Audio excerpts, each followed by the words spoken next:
Финансирование урезано в 6 раз. Вот причина где. Вот корень. Став депутатом Госдумы, я добьюсь увеличения финансирования лесничеств, авиалесохраны, крупнейшие корпорации, в том международным капиталом. Это и алмазная, нефтегазовая, угольная корпорация, крупные компании по добыче золота, серебра, сурьмы, сейчас вот железные руды начнут добывать. Они могут и должны на соблюдение вот требований экологии выплачивать, сами направлять большие деньги. До 10% чистой прибыли направлять в целях обеспечения соблюдения требований норм экологии. В России нет экономической политики. Да и промышленной политики как таковой особо не видно. Нужно дружбу заводить по-другому. Или вот партнерство деловое. Вот, общественное, вот, корпоративное вот, партнерство.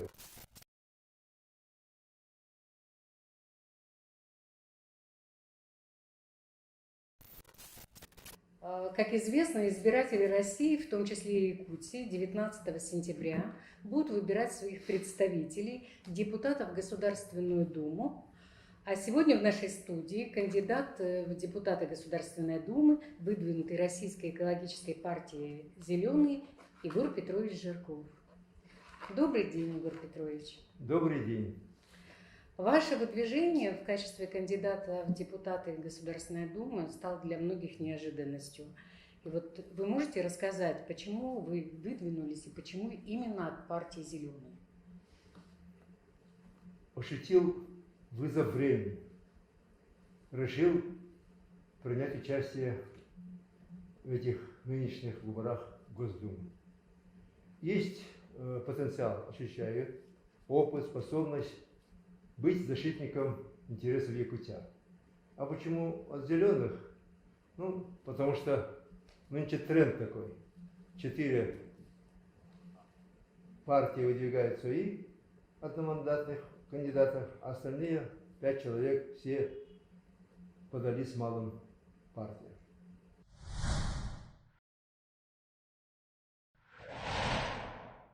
Зеленая повестка в этом году как никогда актуальна, особенно для Якутии. Прошедшие пожары, нанесенный ущерб нашим лесам, нанесен ущерб поселению Бескёль. И для якутян, для нас, это было большим шоком. Вот можете рассказать, а в чем, на ваш взгляд, причина этого, и как вы предполагаете с этим бороться? И что вообще должен сделать депутат Государственной Думы, которого выберут якутяне? Пожары этого года, охватившие огромные лесные территории республики, это бедствие, колоссальный урон населению в природе. Первопричина какая? Раньше начинали парашютисты пожарные. Они спускались на парашютах и гасили очаги возгорания в самом начале. Это была система. Где-то в 1989-90-х годах до этого времени парашютно-десантного состава было у авиалесохраны нашей республики порядка 1200 человек. 1200. А несколько лет назад, последние годы, это всего 200 человек. Сравните. Финансирование урезано в 6 раз. Вот причина где. Вот корень. И как став депутатом Госдумы, я добьюсь увеличения финансирования лесничеств, авиалесохраны, таким образом, чтобы численность парашютно-десантного состава вновь стала на уровне 800-900 человек. Также считаю целесообразным авиалесохрану передать структурное подразделение федерального центра. Тогда будет оперативное реагирование на пожары. Сейчас как? Или в прошлом году, позапрошлом году. Начинается пожар, начинается некая бюрократия. Пока нет ЧС, эта чрезвычайная ситуация не объявлена, то силы большие не задействуются. Они и маленькие, и то не задействуются. Со стороны не привлекается федерального центра, региональных других центров. И вот, а когда будет федеральной структурой, тогда будет оперативность. Вот. Кроме того, здесь есть принципиальный момент. Леса – это федеральная собственность. Кто? Собственник, кто тебе отвечает. И, следовательно, должна быть, вот сейчас как вот тушение пожаров, это как бы переданные полномочия республики. А должна быть тогда полностью федеральная ответственность и полномочия, соответственно. Поэтому здесь нужно внести соответствующие изменения федерального закона по лесному хозяйству, в лесном кодексе изменить его и изменить нормативы. Не исходить от количества там, численности населения, а от количества 1000 гектаров или 100 гектаров лесов. Тогда будет совершенно другое. Ведь наша республика – это 1/5 России. И наши леса – это треть лесов России. И, соответственно, должно быть финансирование.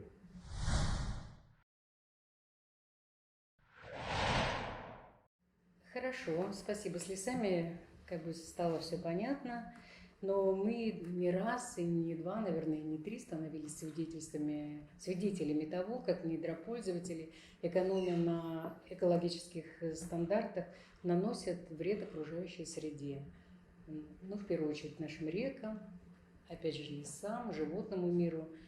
И вот как можно заставить добывающие компании относиться по-хозяйски к территории промышленного освоения и как соблюсти разумный баланс между промышленным освоением региона и сохранением окружающей среды?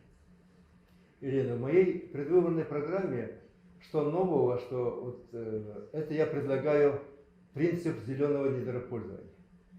Если его расширять, тогда это будет зеленый принцип, как выставление требований, соблюдение требований экологии.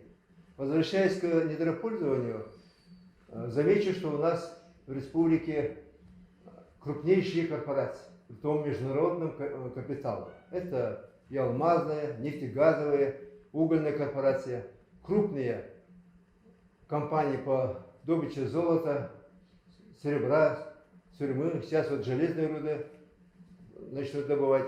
Все они в состоянии, в финансовом хорошем состоянии, они могут и должны на соблюдение вот требований экологии выплачивать, сами направлять большие деньги. Какие такие большие деньги и на какой основе? Тут давайте мы обратимся не только будем исходить от федеральных законов по охране природы, но обратимся к международным экологическим стандартам. Вот мы, якутяне, нам, якутянам, необходимо выставлять требования соблюдения вот этих международных экологических стандартов, норм от крупных корпораций. До 10% чистой прибыли направлять в целях обеспечения соблюдения требований норм экологии. Вот тогда не будет загрязнения реки Вилюй, тогда не будут волноваться жители Верхоянского луса от последствий освоения серебряных месторождений или сурьмяных. Тогда не будет там по востоку и по югу Якутии урона природе от золотодобытчиков и ущерба для населения юга Якутии. Какой размер отчислений вы предполагаете? Вот здесь это вопрос современный, надо сказать, выходящий за рамки нашего федерального законодательства. В Канаде, Европе, Северной Европе, Америке, в других странах на экологию пишут, что направляет до 10%, иногда даже до 20% чистой прибыли. Это корпорации большим капиталом. Наши корпорации, они мирового уровня. Их капиталы идут, их выручка, вернее, их продукция идет на мировой рынок. Выручка долларовая. И, соответственно, и прибыли хорошие. И поэтому здесь есть основания для того, чтобы такой принцип зеленого недропользования, чтобы стала и нормой, которую будет предъявлять общественность нашей республики, экоактивисты, поддерживать власть республики.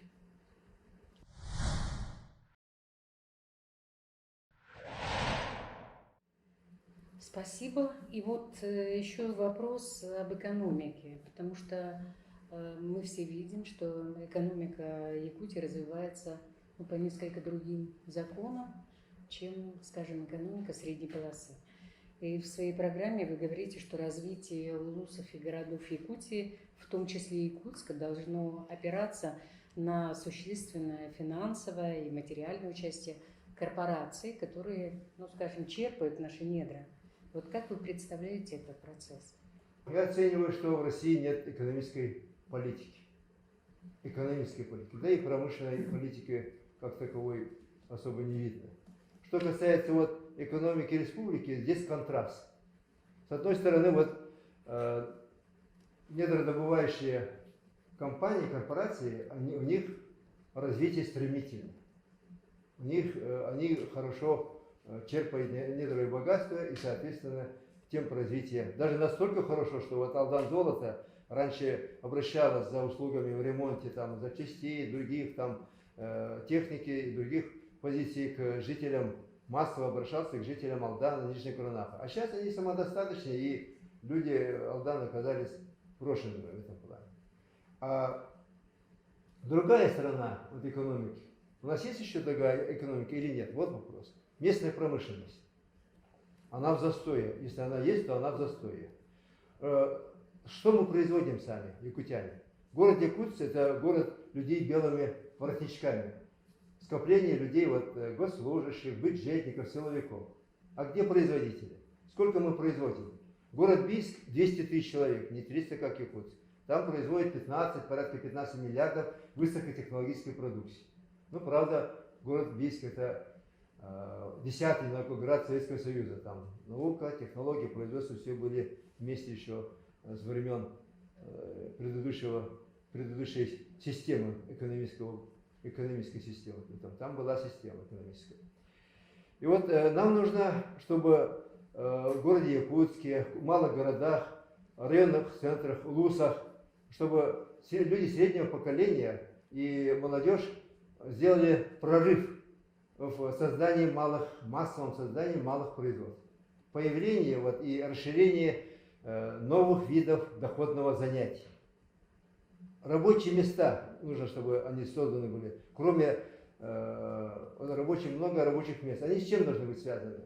Высокими технологиями, как IT и другие, там, композиции, там, другие. Но и просто современными.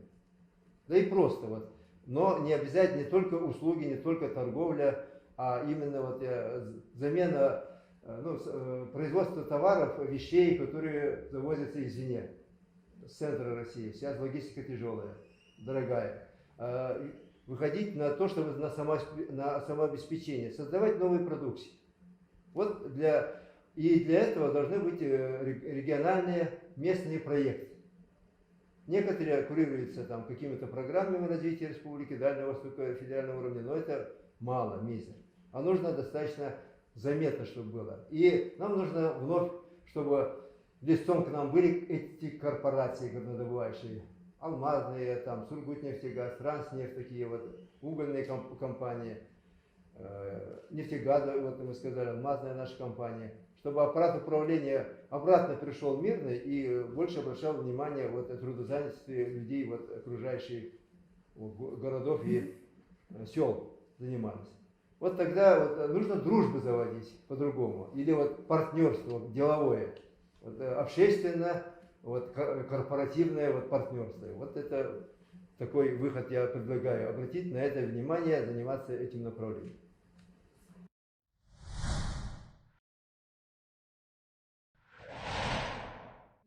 Возвращаясь к вашей предвыборной программе, да, хотела сказать, что уже стало традицией говорить о поддержке и сохранении сельского хозяйства, традиционного уклада, традиционных занятий, как народов Саха и других малых народов Якутии. Но вот вы предлагаете дать реальную возможность на реализацию права пользования земельными и лесными участками по всей республике, в том числе и с целью извлечения недр. Вот это, по сути, революционное предложение. То есть вы предлагаете якутянам изменить свой уклад на селе и самим стать недропользователями. эта часть программы моей вот, предвыборной, она тоже, я считаю, она вот, ну, призывает по-новому взглянуть на жизненную нашу ситуацию. Вот. Это касается, вы сейчас акцентировали внимание на сельчан.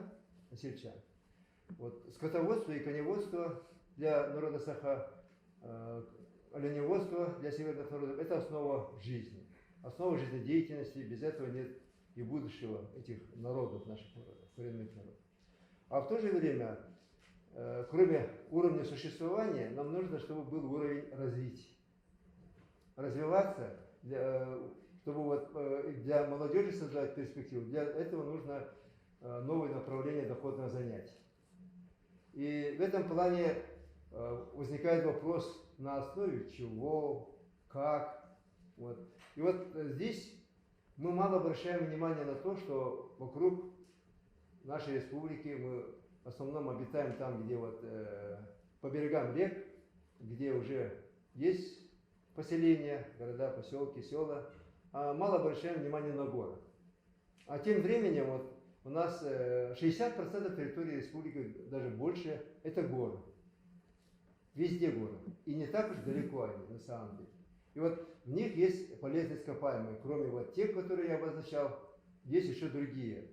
Вот, среднемагнезиальные, есть породы, которые гораздо получше, 2 раза, 3 раза лучше, чем известняк для строительного, как основа для строительного материала. Есть материалы для того, чтобы огнестойкие строительные материалы создавать, на их основе делать, производить. И технического назначения можно продукты делать на основе наших минералов и пород. И они сотнями тысяч тонн, кубов, миллионами имеется. И поэтому я предлагаю, чтобы обратить внимание на Алданские горы. Это касается и меганокангаласов, ус-алданцев, жителей города Якутска, Тампонского луса. Потому что иметь там, получить там гектары, 10 гектаров, 5 гектаров, другие участки, вот, заниматься отходами разных видов промышленности. У нас в советское время было довольно еще больше, не менее развита эта промышленность горнодобывающая. И на основе этого создавать новые виды доходного занятия. Вот один из рецептов, как и на основе чего расширять, ну, создавать это малые производства. То есть создавать некую стройиндустрию в сельской местности. Да, теперь можно перейти даже к этому направлению, которое отражено тоже в моей предвыборной программе. Здесь основа для сырьевой базы, вот для вот пески и вот эти щебенки откуда, у нас все 100% от известняка. А нужно, чтобы местное сырье использовалось. Это касается и Средней Колымы, Верхоянского, это касается даже Ус-Алдана того же, или Мегалдана, Харалдана, вот Тампонского улуса.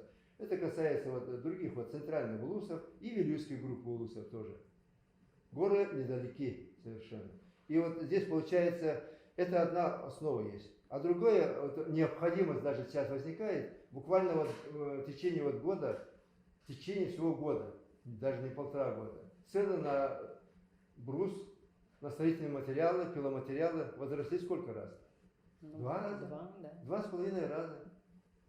Вот сколько стоит вот этот деловой лес на берегу Нижнем Вестяхе или вот здесь вот на Даркалахе, это уже и при том становится даже дефицитом, потому что причина здесь почему? И почему, вот ответ на потому что вот в Иркутской области огромные там объемы пошли на Китай.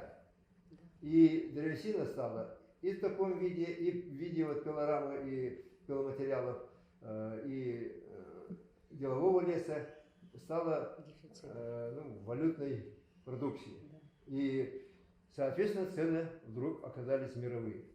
И это распространилось на нас. Не только из-за дефицита. Дефицит из-за этого, из-за огромных объемов экспорта на Китай появился. На самом деле, по сырьевой базе, ну, по вот Алекминске или там откуда угодно, там Иркутского, дефицита сырья нету для делового леса. Вот. И получается в этом плане вывод какой из этого? уже становится, через год-два это будет реальностью. Каменные дома частные станут дешевле строить, чем брусовые дома. Кроме того, брусовые дома, мы знаем, они требуют утепления. Но, кстати говоря, и от тяжелого камня, вот этого обычного известняка, они тоже будут требовать. Но, тем не менее, даже в таком виде они будут дешевле, чем деревянное строительство. Поэтому уже это становится необходимостью подумать, повернуть свой менталитет в сторону каменного строительства.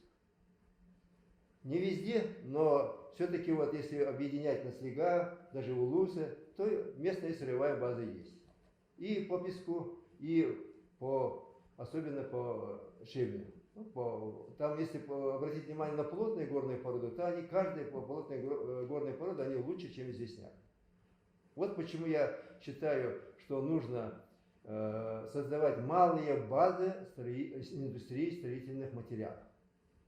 Вот одну базу для одного улуса, может быть на два улуса, если близко они малые по территории улусы.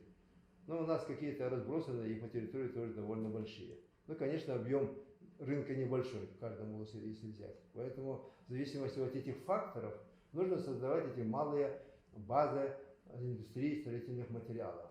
Карьеры, бетоносмесительные узлы БСУ и производство блоков каменных, производство пеноблоков, пенобетона вот, производить. И на основе этого делать пенобетонные вот, дома, строить себе. Вот это будет и дешевле, и экологичнее будет, и будет теплый дом.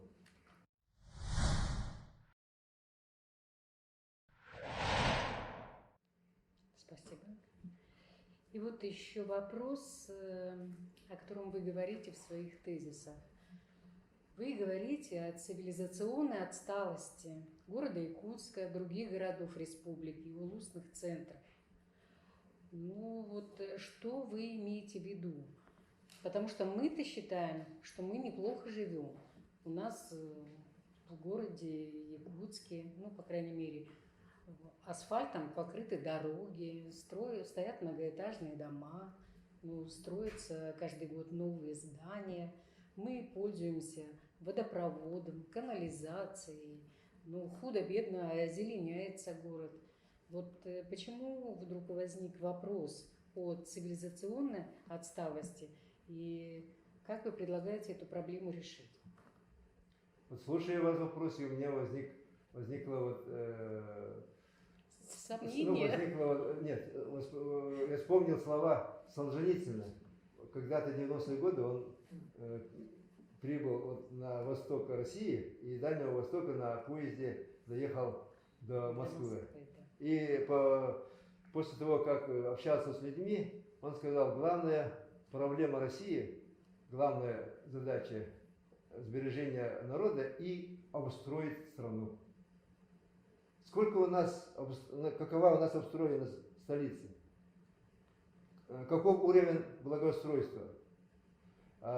Люди мы привыкли смотреть вокруг вот таким привычным взглядом, своим обыденным взглядом, каждодневным взглядом. И не замечаем, насколько мы отстали, насколько мы от этой уровня жизни, благоустроенного уровня жизни современного мира.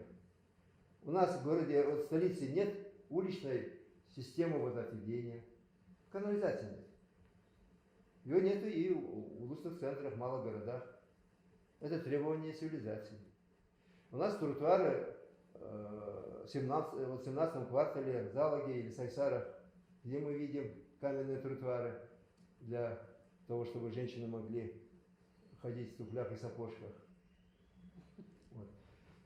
И у нас мало благоустройства в теплых домах, частных кварталах, это и в улусных центрах, мало благоустройства. Это, надо сказать, та вещь, которой не следует стыдиться. И обратив внимание, мы, наоборот, должны начать считать, в чем наша отсталость, где и насколько. Да, в центре нет отсталости, где-то даже в улусах, на снегах есть благоустроенные дома, везде вот, как бы, и с душем, и септиком, все есть. Вот. А недавно я был в маленьком селении, вот, и там в одном, ну, в другом, вот так пальцем посчитать. А остальном 90% нет цивилизации. Поэтому цивилизационное осталось. А почему я его заостряю, эту проблему, вот при выборной программе, и, конечно, я не правительство, и не мерия, тем более, да, и любой депутат, став депутатом, он не может сказать, что я решу эту проблему. Но это такая проблема, которую надо заострить, выпячивать, и осознавая, я осознаю, что даже город Якутск и даже республика не в состоянии преодолеть эту вот отсталость цивилизационную своими силами, своими финансовыми средствами, бюджетами. Что такое бюджет годовой города Якутска или там города Вилюйска? Это на текущие расходы, затраты. Там, в сельской местности может быть 24-30 миллионов на расширение дорог. А это сколько там отсылки сделать? Ну, несколько километров и все. Такими темпами идти к цивилизации, к безопасным дорогам или отлично обеспеченным с противопожарной точки зрения двухэтажным жилым домам, то это мы дойдем до цивилизации через полвека. А нужно вот в течение 10 лет, 12 лет разрешить эту проблему. А для этого нужно все это посчитать, все это образовать в виде целевой программы, обратиться в федеральный центр. Вот мы Якутия форфос всей Российской империи в 17-18 19 века, в 20 веке вот, такая-то часть Советского Союза, в 20 веке мы пятая часть России, и давайте, и мы, конечно, мы окраина, и мы отстали от цивилизационного этого уровня, и поэтому помогите, поддержите, выделите финансы, чтобы в течение там 10 лет, как город Казань в течение 10 лет освободился полностью от деревянных домов и каменных, ветхих, аварийных домов. Это у нас тоже проблема. И тогда будет город в полном соответствии с нормами цивилизации.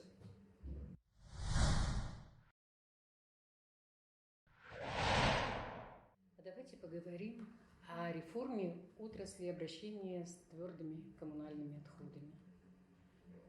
Эта реформа идет ни шатка, ни валка, и возможно, что региональный оператор, он даже и не выполняет свои функции, особенно за пределами города Якутска. Вот вы что можете сказать и предложить в этом смысле? Горожане даже, наверное, не используют вот словосочетание или букву, аббревиатуру ТКО, а в сельской местности это уже используют. Твердые коммунальные отходы. Реформа эта идет 2 года, не очень заметно по результатам, но уже 115 рублей с каждого жителя Сотенцев или Сангаров требует. Это как взнос вот за капитальный ремонт. Будет капитальный ремонт в 49 году или 29 году, или через 3 года требует. Ну и мы уже привыкаем к этому, привыкли тоже платить. А за что платить? Возникает вопрос. Что предусматривает эта реформа ТКО? Реформа ТКО предусматривает разделить вот стекло, пластик, бумаги, жидкие, твердые отходы, да? А, например, в сельской местности практически все банки, бутылки, да и в многих местностях уже такой ЗОЖ, что их и не такое большое количество бутылок, все это идет на хозяйство. Бумаги сжигаются. И тогда за что получается? Утилизации нет. Вот это главное требование, главная составляющая реформы ТКО должно быть твердокоммунальных отходов, это утилизация. Разве есть у нас в Якутске на 120 тысяч тонн мусороперерабатывающий полный цикл завод? Нет. Это мечта. Вековая мечта становится. Какое продвижение? Вопрос открытый. У ЛУСов есть что-то, оборудование, которое по утилизации тех или иных уже становящихся опасными уже в этих огромных свалках? Они уже заметно становятся свалки. Уже теперь возле там поселках и селах уже становится чище, а свалки становятся все больше и больше. И вот поэтому здесь, во-первых, есть такие же несуразности в этой реформе ТКО, или твердобытовых отходов, или твердокоммунальных отходов. Есть несуразности, не учитываются наши региональные наши вот сельские, северные особенности. А так же, как где охота, рыбалка, настолько там пошли запретительные или там оградительные меры от того, чтобы там был незаконный там ловля рыбы, да, или там охота, это Приморье может быть, а у нас такого нету, для того, чтобы кормить, как говорится, пол Дальнего Востока никто рыбу не ловит. Ну, да. Вот, поэтому, а тут такие запреты и такие ограничения, что законы против людей работают. И вот тут не сколько против людей, а сколько нужно, вот на свою коренную задачу вот эта реформа не работает. И надо, прежде всего, потому что она не соответствует. И депутат Госдумы может здесь с участием вместе руководителей городов, там, на примере вот каких-то конкретных городов, улусов, даже сел, таких как Сотинцы, где глава очень в этом плане оказывается продвинутый глава села от Наслега. Настолько он продвинутый и все в этом плане знает, понимает все тонкости. И даже он лично дошел до Министерства экономического развития России, под которым вот эта вся сеть этих региональных операторов и федеральных операторов. Представляете? Но он видит тупик. И вот нужно, чтобы, став депутатом, я, возможно, вот займусь этой проблемой. Да, вот, невозможно, а вот поскольку она начинает осознавать не только в программе, это обозначено зеленый принцип, но и уже вот избиратели много говорят об этом. Поэтому это задача, которую придется решать и через федеральный закон.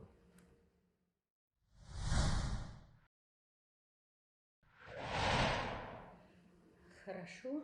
И давайте вот поговорим о зарплате учителей.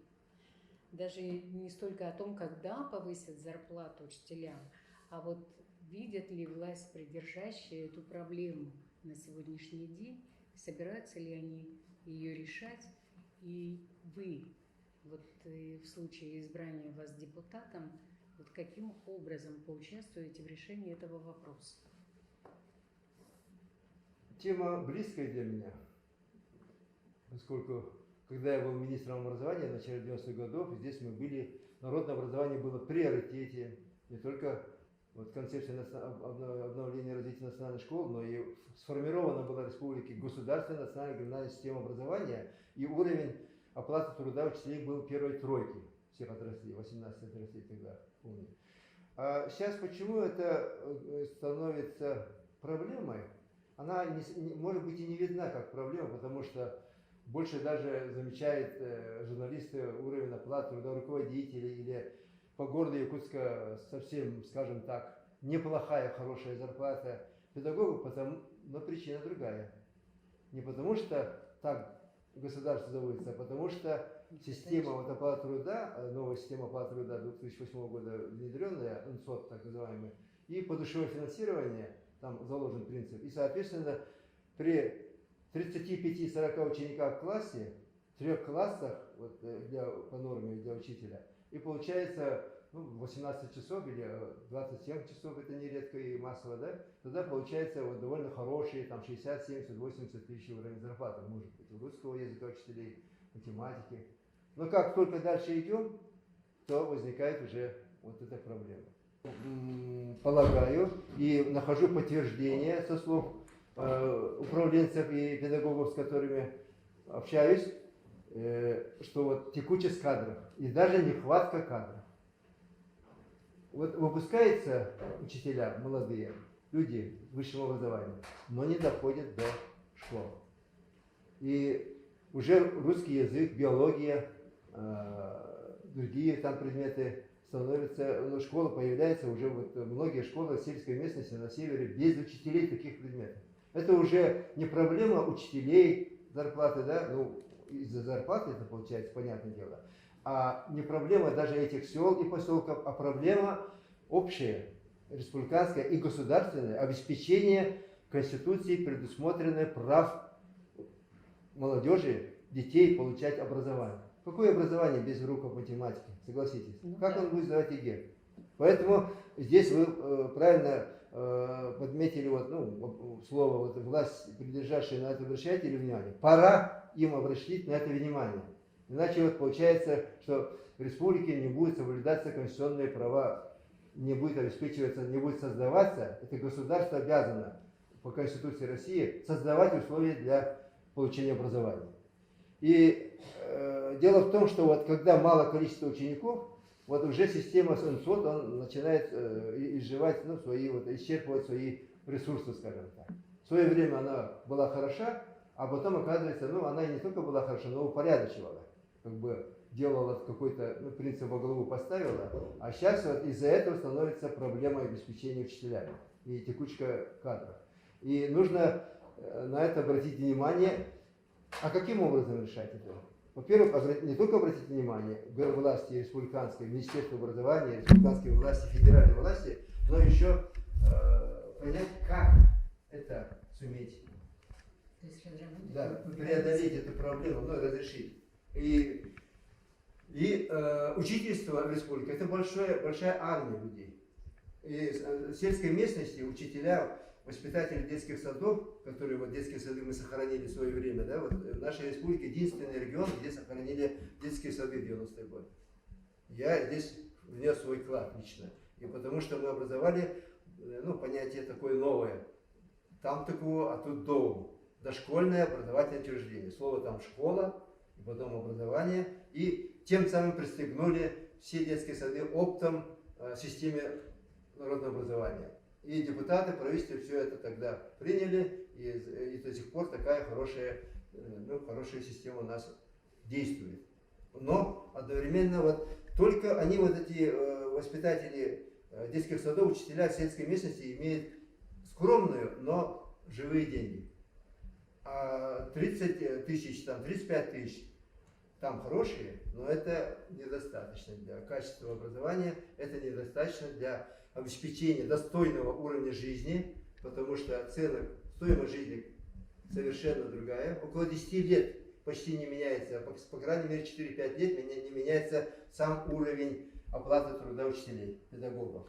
Шире взять.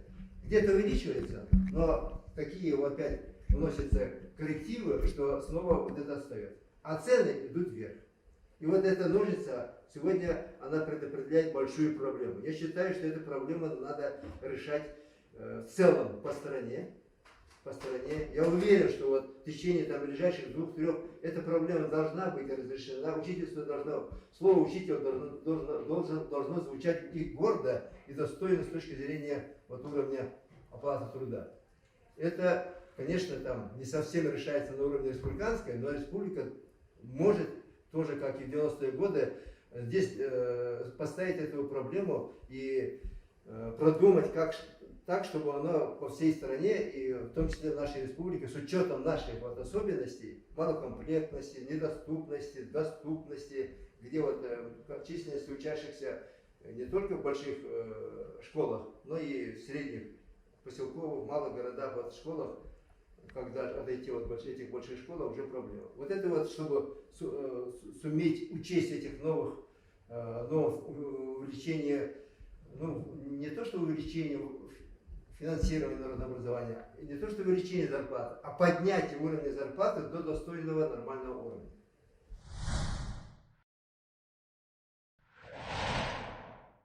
Мы всегда говорим о том, что молодежь – наше будущее. А вот какое будущее мы можем предложить нашей молодежи? Вот что бы вы хотели сказать молодежи? Ну, во-первых, я хочу обратиться, два слова сказать молодежи. Вот молодежь нынче говорят пассивно. Даже говорят, что выборы для них это ничто. Но именно молодым предстоит через время взять на себя ответственность за страну. Шаг к выборной урне – это шаг в будущее России. Это поступок гражданина, гражданский поступок.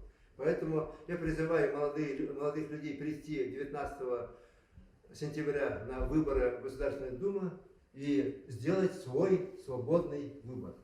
Что касается вот, сути вашего вопроса, как я его понимаю, вот, на этот вопрос, то У нас в нашей Якутии у молодежи, с одной стороны, открыты, как говорится, слишком много даже открытости и до неопределенности. Никто не ждет не только в выборных урнах, но и после вуза не ждет рабочих местах, нет распределения. Вот. Это одна сторона вопроса, но другая вот сторона вопроса, что вот трудоустройство, занятость. Будет время, когда через 20-30 лет, когда каждый третий житель вот среднего поколения нашей республики, 30 лет, 40 лет, вот между ними, вот скажем, будет иметь свое занятие, доходное занятие, собственное. А каждый второй молодой человек будет иметь вот свое собственное занятие. Это мы сейчас шире, чем вот того, чтобы быть просто предпринимателем или ИП иметь. Это я имею в виду и самозанятость, это я имею в виду без привязки к организационно-правовому статусу вот, трудового занятия, а именно каждый человек должен иметь свое доходное занятие. Раньше говорили, будь образованным, там, получай вот, высшее образование, или какое образование. А сейчас должен быть такой, что вот раз 21 век, молодежи я обращаюсь, говорю, что 21 век это век технологий, век умения. И век определения, самоопределения своей жизни и своего жизненного пути. Брать пример молодежи следует молодежи вот Южной Кореи, например, 30 лет назад, которые поколение было. Они сделали прорыв своей стороны к технологиям. Через технологии вышли на путь развития. Возвращаясь к тому, что вот мы даже резюмируя наш разговор, у нас неразвитое местное производство, мы сказали, у нас цивилизационная отсталость, либо у нас вот, уровень зарплаты плачет, вот, и либо у нас мы будем, как говорится, вот в этой отсталости еще дальше, и бедности, и отсталость, и бедность одолеет нас, либо мы должны найти свою тропинку, вот каждый вот молодым людям я обращаюсь, свои тропинки, тропы для создания вот своего вида доходного занятия, и через это массивы, целых вот массивов молодых людей, масса молодых людей, мы выйдем, сделаем прорыв в своем развитии. И создание вот доходов не только семей этих молодых людей, а доходов улусов, городов и нашей республики, расширить доходную базу от населения. Вот тогда будет развитие, я считаю, тогда будет у нас стабильность именно вот и в сельской местности, и в городе. А у нас сейчас ощущается отсутствие перспективы, тупик вот у молодежи. Преодолеть этот тупик, это значит иметь видение, что впереди, поставить перед собой задачу, цель и направить свою волю. И тогда мы выйдем на путь развития. Я хочу, чтобы наша Якутия выходила такие вот крепкие вот ногами на рельсы якутяне, прежде всего я имею в виду, не вахтовиков, а якутяне, чтобы вышли мы на крепкими ногами, крепкой поступью на широкие рельсы развития. 21 век требует этого. Спасибо, Егор Петрович. Вам спасибо. На здоровье.